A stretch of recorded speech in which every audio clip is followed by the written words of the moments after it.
आपका normal time क्या होता है। नॉर्मल टाइम आपका, देखिए, जो भी हम लोग नॉर्मल टाइम निकालते हैं वो दो तरह से निकाल सकते हैं। ठीक है ना। एक तो जो है सिंपल सा आपका जो है अगर हम फार्मूला लिखेंगे तो वो फार्मूला आपका ये है, normal time is equals to observe time plus rating factor. ठीक है, ये आपका जो है नॉर्मल टाइम का फार्मूला है। अब सपोज करिए अगर आपसे डेफिनेशन पूछा जाए कि आप नॉर्मल टाइम को कैसे डिफाइन करोगे, तो भाई आप सिंपल सा कह दोगे, यह जो है क्या होता है, it is the sum of, किसका किसका सम होता है, observe time plus rating factor. ठीक है ना।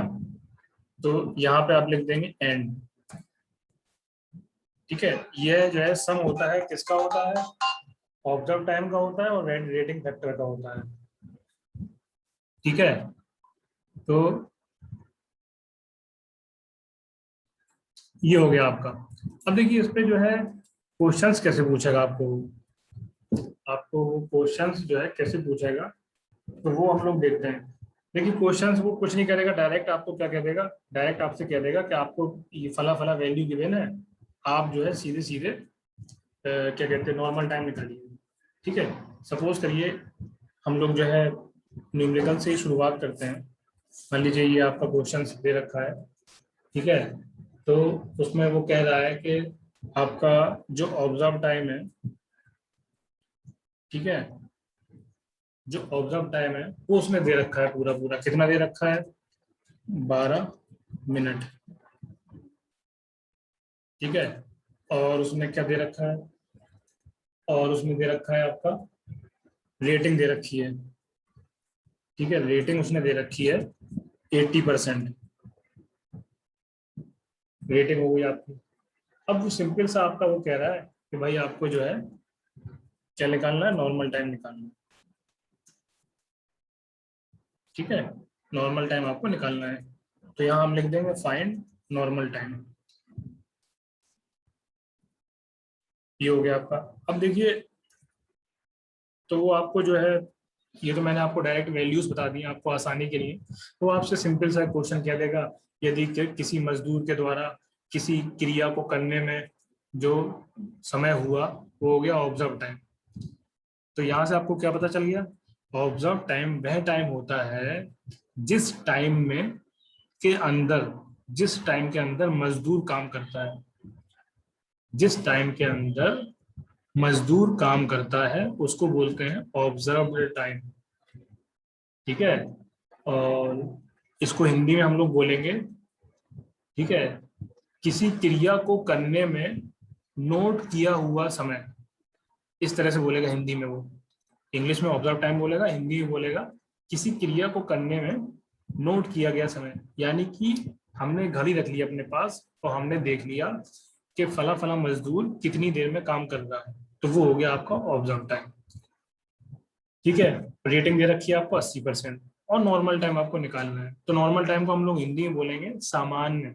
ठीक है, सामान्य समय। तो बस आप सिंपल सा सब, अब तो आपको देखो सब्जेक्टिव पेपर तो है नहीं है कि आपको गिवन भी लिखना है, ये भी लिखना है, वो लिखना है। ठीक है, लेकिन अब आप साइड में रफ में अपना जहाँ पे भी रफ कर रहे होगे आप, वहां पे आप फॉर्मूला यूज करोगे। तो फॉर्मूला आपका क्या था, फॉर्मूला आपका, इसको मैं शॉर्ट में लिख दे रहा हूँ, तो ये ऑब्जर्व टाइम हो गया, ओटी हो गया। ठीक है, ये मैं यहाँ पे लिख दे रहा हूँ जिससे आपको जो है ज्यादा वो ना हो। ठीक है, ये आपका ऑब्जर्व टाइम हो गया, और ये जो रेटिंग दे रखी है, तो ये आप सिंपल जो है हम लोग इसको जो है आर से डिनोट कर रहे हैं। ये हो गया, तो ये हो गया आपका। ठीक है, अब देखिए तो आप सिंपल सा लिख लोगे भैया, साइड में अपना जो भी रफ कर रहे होगे, जो आपका जो ऑब्जर्व टाइम है वो आपका 12 मिनट दे रखा है। ठीक है, और क्या क्या दे रखा है, आर दे रखा है, कितना दे रखा है, 80% दे रखा है। ठीक है, तो इतना आपका जो है, जो भी आपका गिवन है वो आपका इतना गिवन है। ठीक है, अच्छा अब एक बात बताइए आप लोग, यहाँ पे जो अपन को जो फॉर्मूला पता था, देखिए फॉर्मूला, देखिए फॉर्मूला, फॉर्मूले में अपन ने क्या लिखा है, फॉर्मूले में अपन ने लिखा है कि जो नॉर्मल टाइम होता है वो बराबर होता है ऑब्जर्व टाइम और प्लस रेटिंग फैक्टर के। बट जो हमें क्वेश्चन में दिया गया है वो क्या दिया गया है, रेटिंग दी हुई है, रेटिंग फैक्टर नहीं दिया हुआ है, सिर्फ रेटिंग दी है। ये बात को आपको ध्यान में रखना है, सिर्फ आपको क्या दे रखा है, रेटिंग दे रखा है। तो जब भी इस तरह के क्वेश्चंस आएंगे तो तो आप फॉर्मूला कैसे लगाएंगे, आप कुछ नहीं करेंगे, आपको सिंपल सा क्या करना है, जो भी आपका नॉर्मल टाइम आपको निकालना है, आप फॉर्मूला यूज कर लोगे, ऑब्जर्व टाइम। ठीक है, अब देखिए ऑब्जर्व टाइम तो आपको दिया हुआ है 12 मिनट, ठीक है, उसके बाद मल्टीप्लाई यानी कि गुणा। अब देखिए हमें दिया क्या है, रेटिंग दी है, तो रेटिंग, अब चूंकि ये फॉर्मूला स्टैंडर्ड है, बस सिंपल सा ये फॉर्मूला हो गया आपका, बस दैट्स इट, इतना ही फॉर्मूला है। लेकिन अब एक बात गौर करने वाली ये है, वो ये है कि चूंकि आपका फॉर जो रेटिंग फैक्टर है, ठीक है, रेटिंग फैक्टर नहीं है, ये सिर्फ रेटिंग है, तो जो रेटिंग दे रखी है ये परसेंट में दे रखी है, ये परसेंट में दे रखी है। तो हम क्या करेंगे, परसेंट हटाने के लिए, परसेंट हटाने के लिए हम क्या करेंगे, 100 से डिवाइड कर देंगे, 100 से डिवाइड कर देंगे। तो आपका जो फॉर्मूला बन के आएगा वो आपका फॉर्मूला कुछ इस तरह हो जाएगा। ठीक है, रेटिंग को हम लोग डिवाइड कर देंगे 100 से, ये हो गया आपका फॉर्मूला। और इसी से आपका क्या होगा, इसी से आपका जो है आंसर आ जाएगा।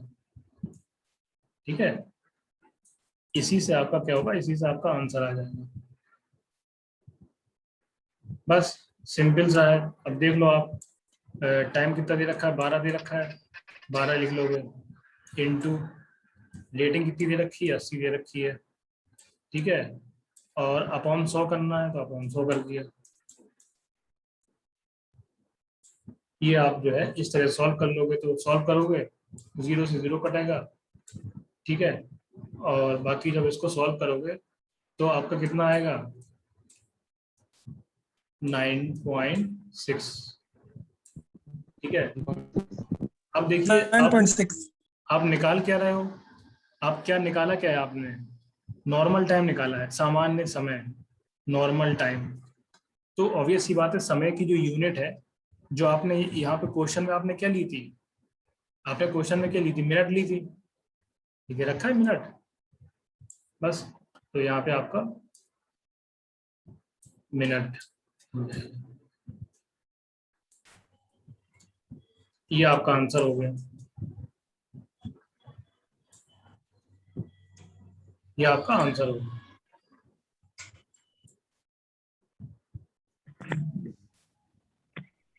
देखिए हम क्या पढ़ रहे थे, हम नॉर्मल टाइम पढ़ रहे थे। नॉर्मल टाइम हम लोग कैसे निकालते हैं, नॉर्मल टाइम का ये फॉर्मूला होता है observe time plus rating factor. ठीक है, तो सिंपल से हम लोग कह देंगे it is the sum of observe time and rating factor.